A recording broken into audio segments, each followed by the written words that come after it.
आपको खाना बनाना अच्छा लगता है सिस्टर? खाना बनाना अच्छा लगता है ना? तो अगर मैं आपके घर खाने पे आऊं, आप कितनी चीजें बनाओगे? कितनी चीजें बनाओगे?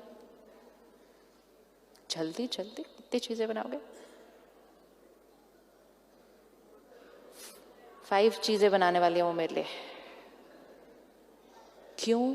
क्योंकि खाना बनाना उनकी कैपेसिटी है, खाना बनाना उनको अच्छा लगता है।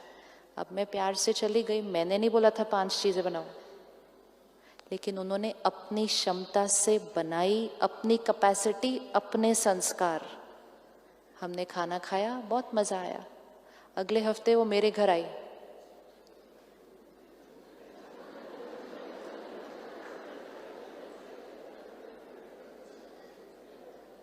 तो मैंने कहा चाय तो पी के आए होगे, 6 बज गए, और खाने का तो कोई ट्रेस दिखेगा ही नहीं। Now this is very risky. 5 चीजें बनाई, किसकी कैपेसिटी से बनाई? अपनी कैपेसिटी से बनाई। क्यों बनाई? क्योंकि वो आपका संस्कार है।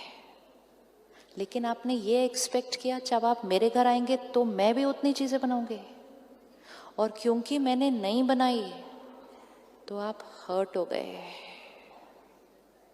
और आपने कहा इन्होंने मेरी डिसरिस्पेक्ट की, इन्होंने बनाया ही नहीं मेरे लिए कुछ। और फिर अगले महीने मैं आपके घर फिर से आई।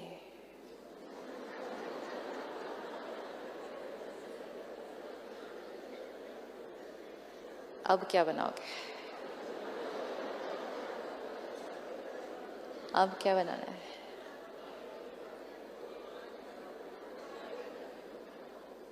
अब ये छोटी चीज लगती है ना खाना बनाना, इक्वेशन सारा दिन में देखे हैं। हम जो कर्म करते हैं अपने संस्कारों के थ्रू करते हैं, अपनी कैपेसिटी के थ्रू करते हैं, लेकिन हम एक्सपेक्ट करते हैं कि दूसरे के अंदर भी सेम संस्कार होगा, और अगर दूसरे के अंदर वो सेम संस्कार नहीं होता तो हम हर्ट हो जाते हैं। एंड मोस्ट इम्पोर्टेंट, अगली बार हम अपना संस्कार छोड़ देते हैं। ये कलयुग इसीलिए बना ऐसा, कलयुग इसीलिए बना। किसी एक ने गुस्सा किया होगा पहली बार, सबने इकट्ठे तो गुस्सा किया ही नहीं था कभी भी। किसी एक ने किया होगा, दूसरे ने कहा इसने मेरे साथ ऐसे बात की, मैं भी ऐसे बात करूंगा वापस, तो दूसरे ने किया, उन दोनों ने किया, तो उनको देखकर 5 ने किया, 5 ने किया, 500 ने किया। आज हम इस स्थिति पे पहुंच गए, हम गए ना गुस्सा करना तो नॉर्मल है। ये कलयुग किसने बनाया? किस किसने कलयुग को बनाने में योगदान दिया? हाथ उठाना। मैंने भी। सत्युग कौन बनाएगा? सत्युग बनाने के लिए क्या करना होगा? अपने संस्कारों को, विशेषताओं को पकड़ के रखना। ये एक्सपेक्ट नहीं करना कि जो मेरी विशेषता है वो दूसरे के अंदर भी होनी चाहिए। मैंने उनको हेल्प की, जिस दिन वो प्रॉब्लम में थे मैंने अपना सब कुछ छोड़ा, मैं उनके पास गई, टाइम भी दिया, पैसे भी दिए, सब कुछ किया, और जिस दिन मुझे हेल्प चाहिए थी उन्होंने फोन भी नहीं उठाया। अब अगली बार वो फोन करें, देखते हो। अपनी विशेषता नहीं छोड़नी किसी के लिए। अगर हम सिर्फ अपनी विशेषताओं को पकड़ के रखेंगे सत्युग आ जाएगा, लेकिन अगर हम दूसरों को देख देख कर अपनी विशेषताएं छोड़ते जाएंगे, रिस्की क्यों होता है? हर एक के पास अलग अलग है। उनके पास खाना बनाने का संस्कार है, मेरे पास नहीं है, लेकिन मेरे पास कोई और विशेषता है जो उनके पास नहीं है, लेकिन क्योंकि मैंने नहीं खाना खिलाया उन्होंने अपने खाना बनाने की विशेषता छोड़ दी। औरों की वजह से अपनी विशेषता छोड़ देते हैं। आजकल कौन टाइम पे आता है? मैंने भी नहीं टाइम पे जाना। आजकल कौन सच बोलता है? क्या जरूरत है इतनी सच बोलने की सबको? इतना एथिकल होने की क्या जरूरत है? आजकल तो बहुत कुछ चल रहा है। दूसरों को देख देख कर अपनी विशेषताएं,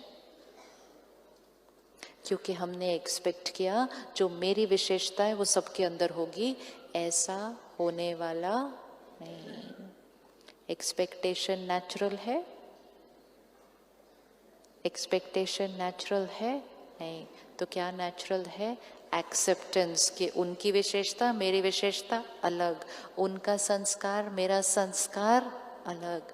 जब ये क्लैरिटी आ गई, मिसअंडरस्टैंडिंग का कोई कॉन्सेप्ट ही नहीं रहेगा। Misunderstanding means I don't understand your sanskar. Do not try and understand people's sanskars. हम सबके संस्कारों को नहीं समझ सकते। क्यों नहीं समझ सकते? क्योंकि हमारे पास वो संस्कार नहीं है जो हम दूसरे को समझ सकें। हमारी दादी प्रकाशमणि जी, वो कहती थी मैंने कभी झूठ नहीं बोला। उन्होंने नहीं बोला था अपने जीवन काल में। तो वो कहते थे मुझे समझ ही नहीं आता झूठ क्या होता है। Can't understand why? क्योंकि वो वाला संस्कार नहीं है। तो जो संस्कार मेरे पास नहीं होगा, मैं उस संस्कार को कभी अंडरस्टैंड नहीं कर सकती। तो हमें प्रॉब्लम ये होती है कि आप ऐसा कैसे कर सकते हो? I just can not understand. Please do not understand, because we can not understand. We don't have to understand, we have to accept कि उनका संस्कार अलग है। अंडरस्टैंड करना मतलब मैं आपके संस्कार को फील करूं, पॉसिबल ही नहीं है, मेरे पास वो संस्कार नहीं है। तो अंडरस्टैंडिंग शब्द को हटाते हैं और उसको रिप्लेस करते हैं कि आई एक्सेप्ट योर संस्कार।